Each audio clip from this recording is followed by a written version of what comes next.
Mexico is spiraling out of control. Vámonos. Vámonos.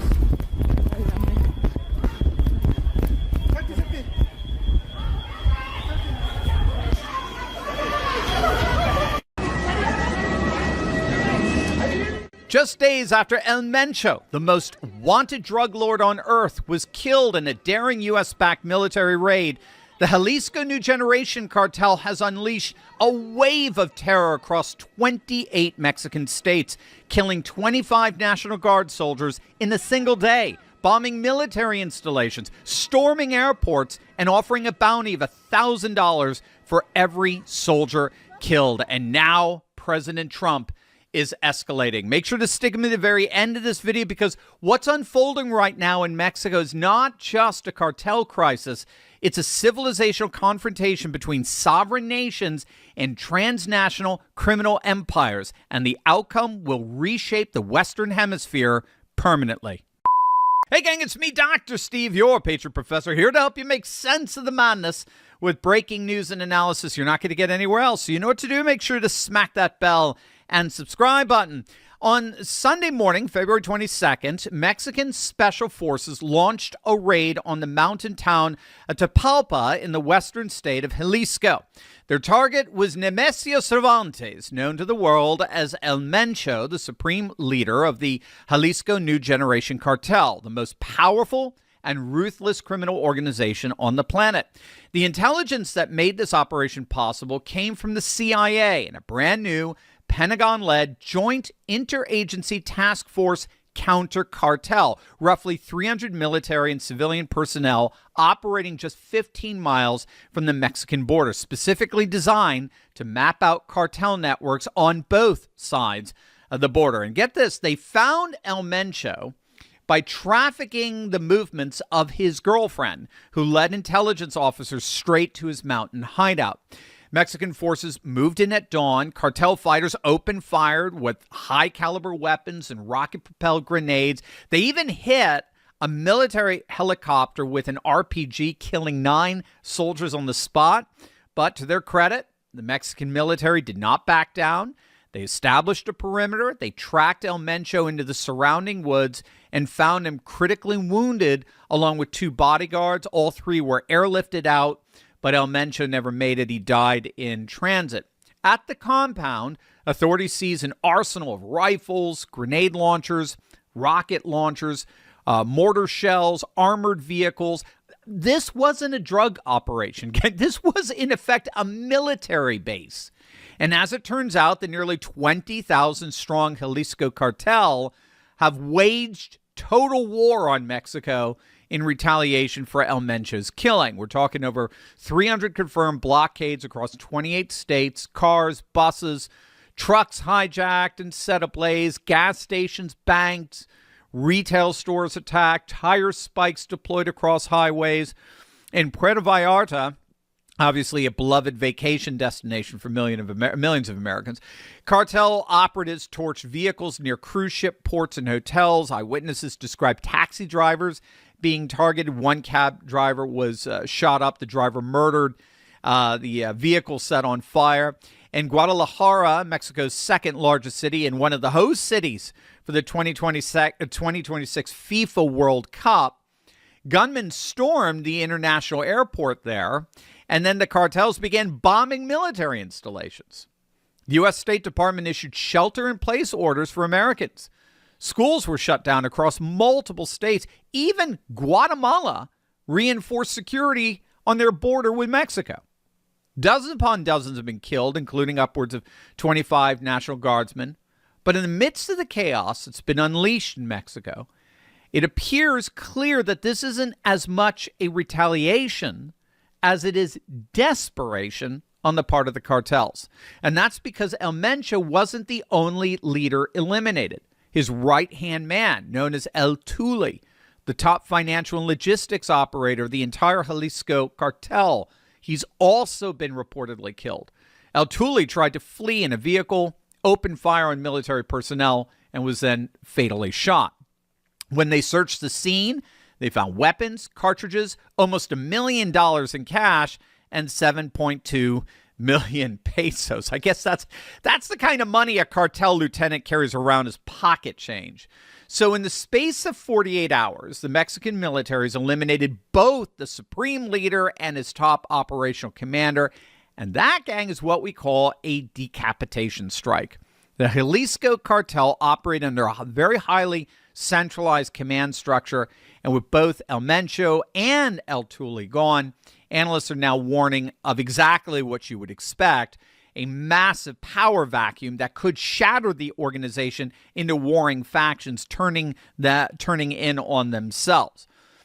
But it's what none other than Elon Musk just said that's become the most controversial moment of them all in all of this. It has the Mexican government in an uproar. They're actually threatening to sue him. You are not going to believe this. But first, the crypto markets, they're, shall we say, a little shaky. But this is exactly when patriots win. Let's be clear. Moments like this are unsettling, right? Prices dip, headlines scream, and the so-called experts tell everyday Americans to sit tight and do nothing. But if you studied history, really studied it, you know something crucial. Every major leap forward begins with a pullback. Crypto is never moved in straight lines. It shakes out the weak hands, and then time and time again, it surges higher, rewarding those who understand the moment they were in. This isn't chaos. This is a reset. While political dysfunction and economic uncertainty continue to rattle the system, smart patriots are doing what they've always done. They're staying calm. They're thinking long term. They're positioning themselves for the rebound. That's why so many families, including my own, are turning to Block Trust IRA, not out of panic, but out of confidence. Their Animus AI technology works around the clock, helping safeguard your assets through volatility, bank disruptions, and market whiplash. So you don't have to stare at charts all day wondering what comes next. But here's the inside line. Animus AI doesn't just play defense. It's lying in wait. It's positioned to be the very first one off the starting blocks the second the bull starts running again. And in crypto, it always runs again. This is about building resilience. This is about protecting your family's future. And yes, this is about being ready when the next move up comes, as it always has. Head on over to turleytalkscrypto.com right now and take advantage of a free $2,500 funding bonus when you get started. I've been a long-time client of Block Trust. I love them. I know you will too. Click on that link below right now. There is an international firestorm that's erupting around Mexico in terms of just how far the cartels have penetrated into the Mexican government. Even Elon Musk decided to weigh in on that after President Sheinbaum gave a press conference trying to reassure the nation that her government would not go to war with the cartels. Musk responded by posting, quote, "She's just saying what her cartel bosses tell her to say. Let's just say that their punishment for disobedience is a little worse than a performance improvement plan." Now, of course, Sheinbaum was furious with that. She said that the allegations were absurd. She announced that her government was considering legal action against Elon for saying that. But meanwhile, President Trump himself piled on, posting on social media the day after the raid that Mexico must step up their efforts on cartels and drugs. And that reveals the real dynamic here. Trump is using the cartel crisis to maintain maximum pressure on President Sheinbaum. The message is crystal clear. Either you handle the cartels or we will send special forces in to do it for you. There's a real sense in Mexico and beyond that governments need to show Trump that those governments are willing and able to take military action on their own against these cartels, lest Washington send special forces into their countries. The Maduro arrest was a warning shot to every country in the Western Hemisphere. Trump is cleaning up the entire hemisphere in a manner akin to the way he's cleaning up Washington, D.C.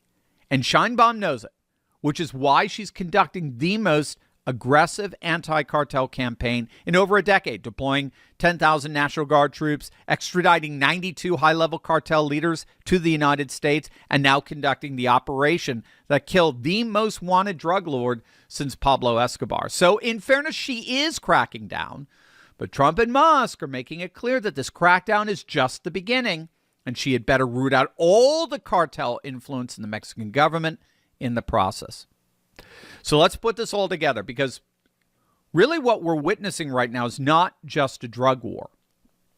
It's the reassertion of national sovereignty against transnational criminal empires that have been operating with impunity for decades. El Mencho's cartel had a presence in all 50 states. They had operatives in Canada.